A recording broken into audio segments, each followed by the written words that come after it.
Hello, Mr. Smolder. Hi, handsome. How are you doing? You decided to stand up by your log today instead of resting, huh? Yeah. So, Mr. Smolder was taking a few days to try out a little bit of brumation. Now, remember, he never has, even though he's about 5 years old. So, but he got a little tummy starting. You can see it right there. So I think he was full and happy and decided, I am a little sleepy. Maybe I should try this going to sleep thing.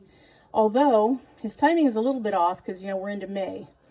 But, that's when he felt good enough to do it. So when he went underneath his paper towels and stayed there for a couple days, I did check on him every day. And he was fine other than the fact he was sawing wood. I let him sleep because why not, right? And now he's up. So today he got up on his own.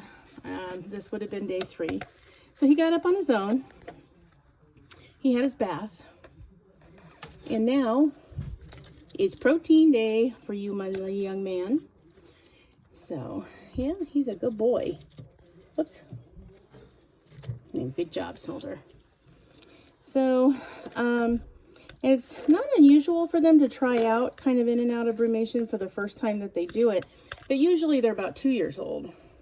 But since he's never been a brumator before, this is technically his maiden voyage. So that was fine. He seems to be happy, and he did get some pretty good rest while he was, trying out that whole brumation concept. So I'm hoping that this winter he might decide, yeah, I'm going to give it a try and really do it like, dragons do. Give it a few weeks or a few months and, be more like normal. You don't want this one now? Are you mad? Are you mad at him because he tried to get away? All right, let me give you a different one. So, other than that, though, he has been such a good boy. Yes, he has. Such a good boy. So, hopefully that was enough of a rest where, he'll get into the act of spring. No? What's the matter? Still no, huh? You don't want to fight him for it, do you? There you go. So that's what's been happening around here. It's been pretty quiet. But everybody's up now from brumation of any kind. And it looks like Ruby's finished laying. So I'm hoping there's going to be some normalcy around here for a bit. Because, boy, we've had some stuff, huh, Smolder? We have had some stuff. Do you want to get him off of the log? Would that make you happier? Yeah. You can get him off of the log if you want to. What do you think? Oh, no, huh? That's way outside the boundaries, is it? Okay. Well, I only have a few more that are different ones, but okay. Are you just finished? That was only 6 worms, which is okay if that's, make it 7, if that's all you want. But I thought for sure you'd be like 10 or 12 today, huh? Yeah? Yeah, we're going to have dubias next time. We are. I know. And I know you like to chase them and be the hunter and all of that. But, no more? But we got to do what we got to do, handsome. Yeah. Oh, make it 8. All right. Maybe you are going to eat a few more. So, I'm glad you had a nice good rest and you had a good drink of water when you woke up, and life is just really okay right now, huh? Sometimes, it's rough, but good job. But you're doing splendid, Mr. Smolder. I don't know if you guys can see that, he's still kind of got his eyes open wide, but nowhere near as saucer-like as they were when he first got here. I mean, you could see some of the whites around it when he first got here, which I always found really sad because I hate to see any dragon that frightened. And usually when I first take them in, Good job, buddy. That's 10. They're usually either so sick or they have been so neglected that they're just relieved more than anything else, because they're not in the situation they were in anymore. So, you know, their eyes are usually half masked if, you know, they're awake. So it's unusual for me to get them in where, you know, their eyes are very wide and wondering what the heck is going on and why did you take me out of my house and what's that about? You know, and it's always frustrating and sad because you can't really explain it to them. You can't just say, well, you have to get that one later, buddy. You can't just say, well, you know, your family had to move out of the country and couldn't take you with them. Yeah, I mean, there's no way to explain that to them. And so, you know, it's really frustrating. Good job. Well, that's all I have, buddy. You'll have to track down the one that got away if you want another one. But I think you're a happy man. And like I said, next time we have some dubias.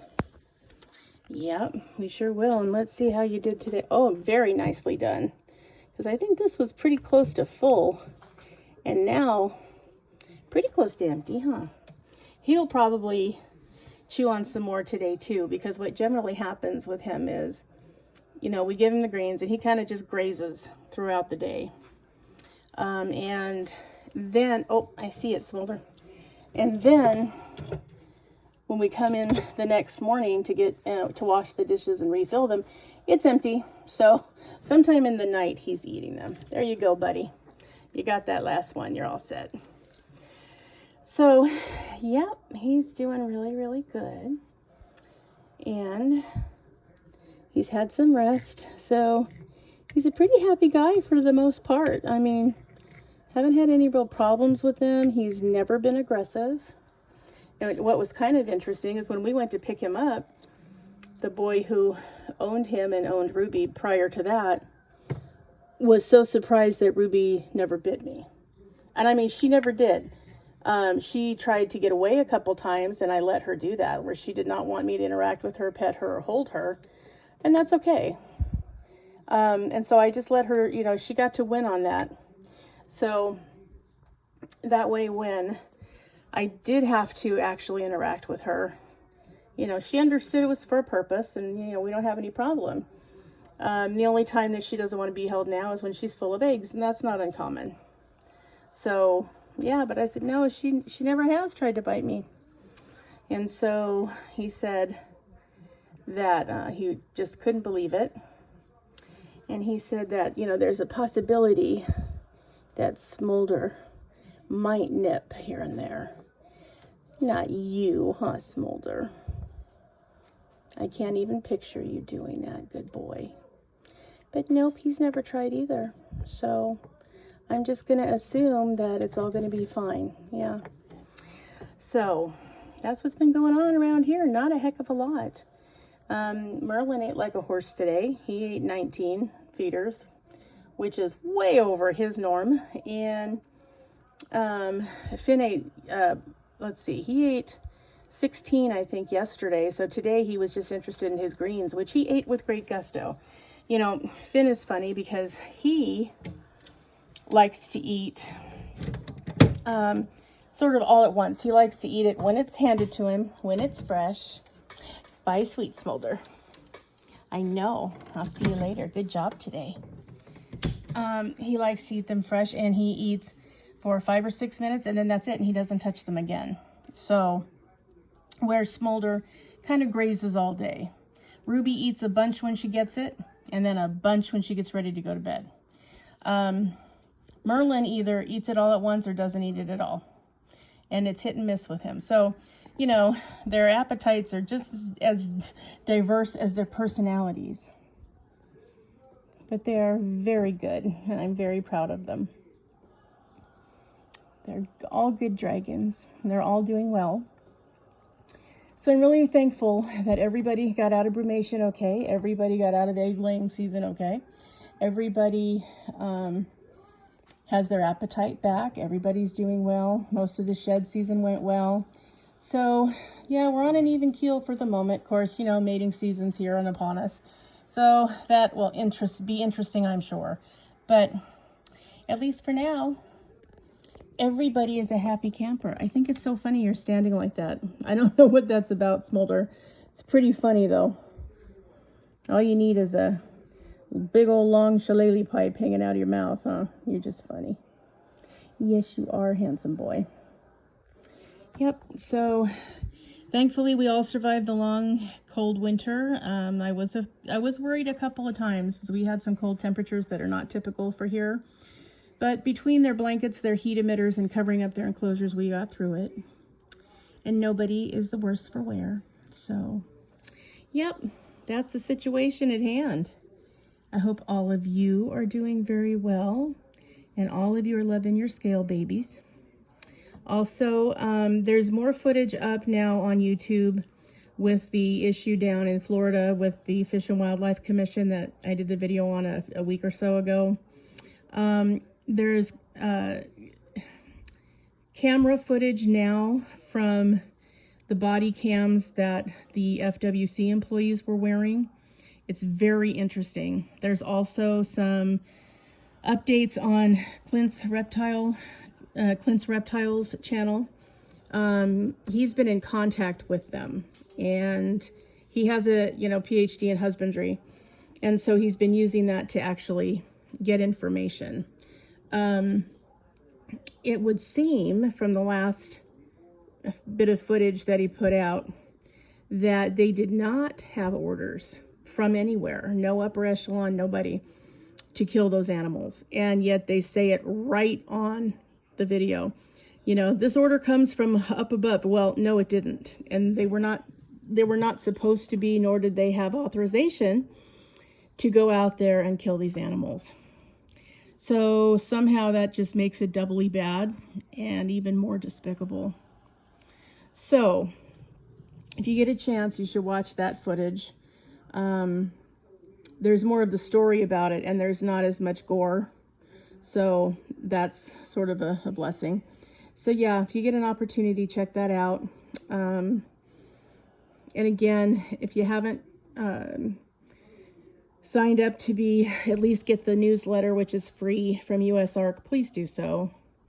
And also USARK Florida, where we're always under attack. You know, reptiles are always the last to get anything and the first to have it taken.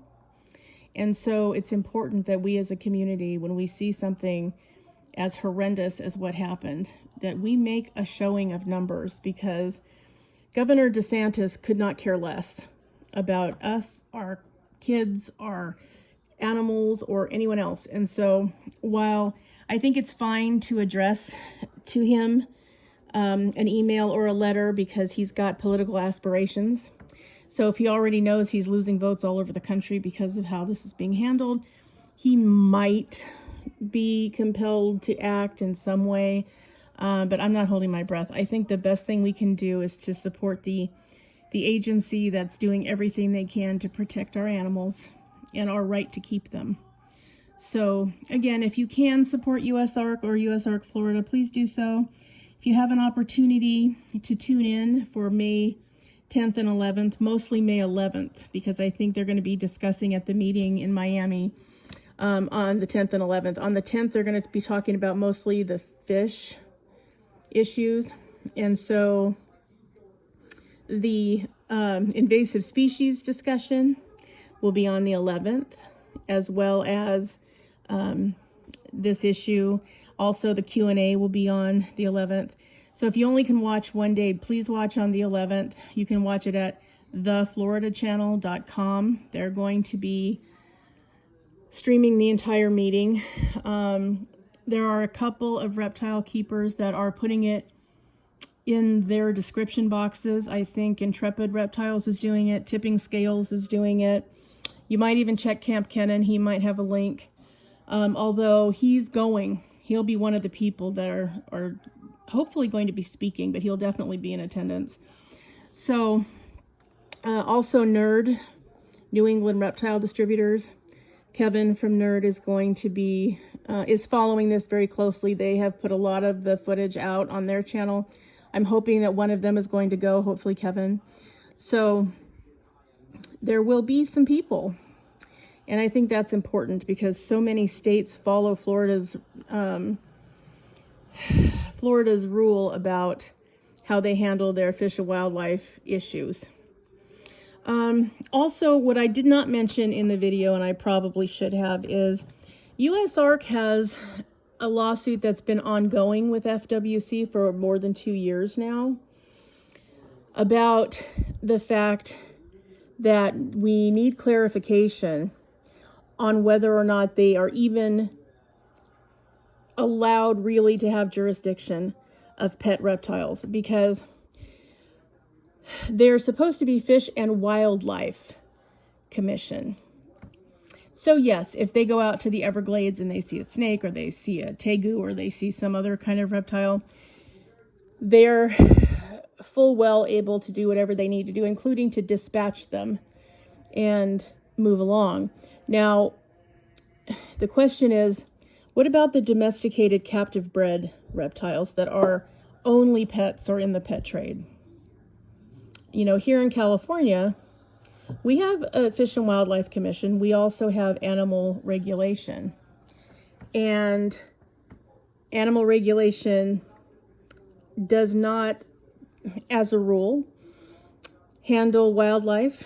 They occasionally get a call where they have to go out and remove something from someone's home because, you know, it's not supposed to be there, and it either got out from someone else's house or it is in fact a wild animal.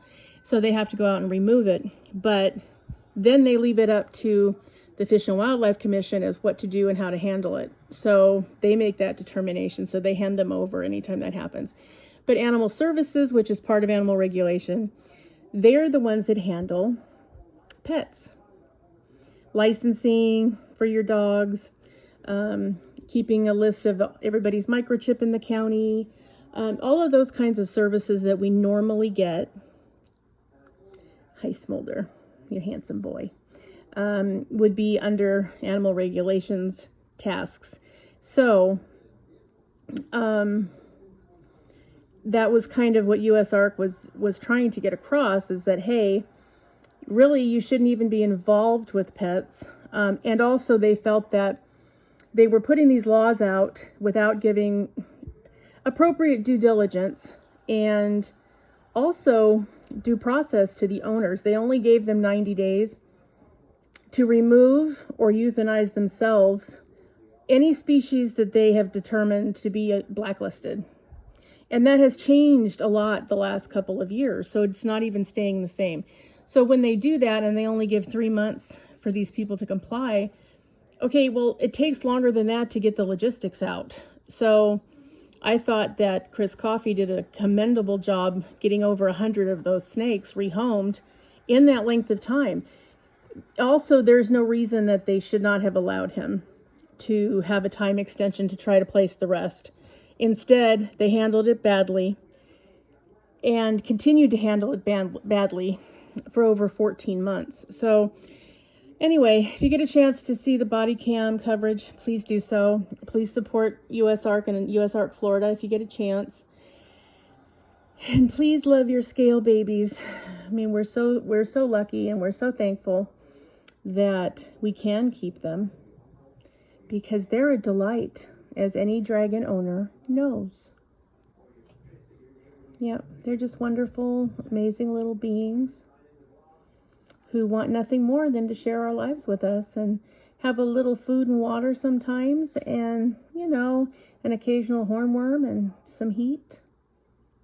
Yep. And some UVB, and that's it. That's all they ask for. But I don't know how long it'll be before they're considered an invasive species, and then it's going to be a big fight about what are we going to do with them, because, you know, it's true, they're not native. You know, they're from Australia. But in order to be an invasive species, you have to be not from the area in which you're located, but you also have to have a breeding population. So there's probably where we would run afoul, because we don't have anywhere near the climate in this country that Australia has.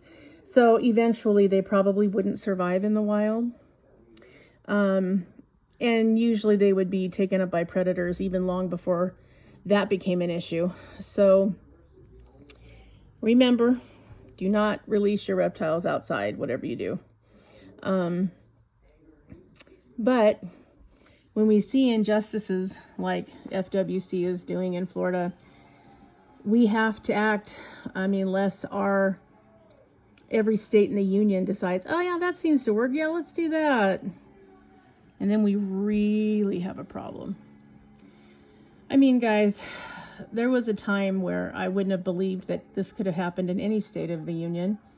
But I never believed that we would put migrant children in cages either. And well, here we are. And so